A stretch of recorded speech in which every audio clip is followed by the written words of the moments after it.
I was 6, the first time I realized the importance of being able to say no. When we start to say no, we also have to hear no.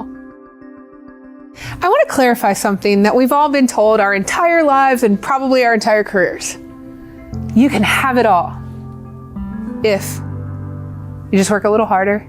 See, when Sheryl Sandberg was writing Lean In, she was the COO of Facebook. She sat at the pinnacle of privilege.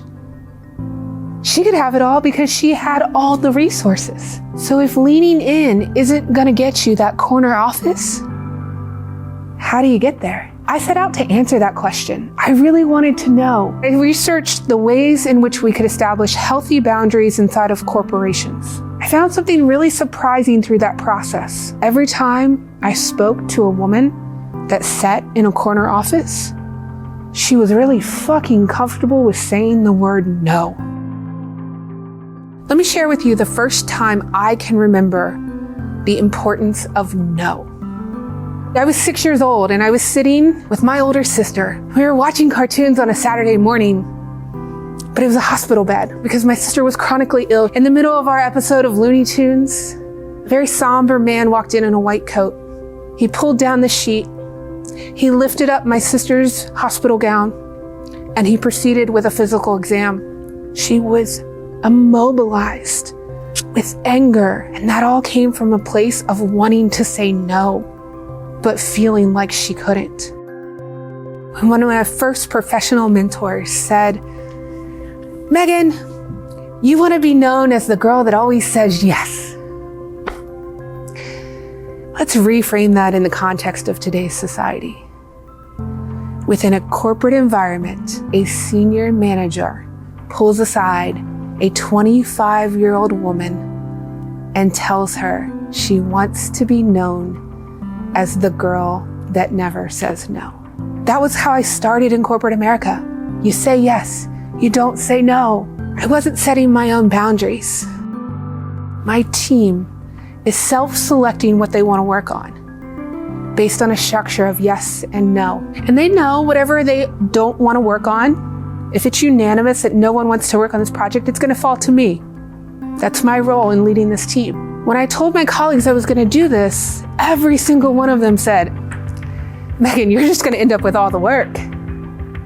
What's amazing to me is in the 5 years of implementing this process, never once have I ended up with all the work. No can have consequences. But we also need to understand that so can yes when it's not serving our best interest. Think of it this way for just a moment. You have a debit card and a savings account. See, every time you say yes to something, whether it's productive for you or not, you're debiting time that you'll never get back. But every time you say no, that's a credit of time back into your savings account. So the thing about those yes and those no responses is that they also come with their own set of 3 very powerful tools. The first is that they're conditional. I'm only saying yes now. The second is that they're specific.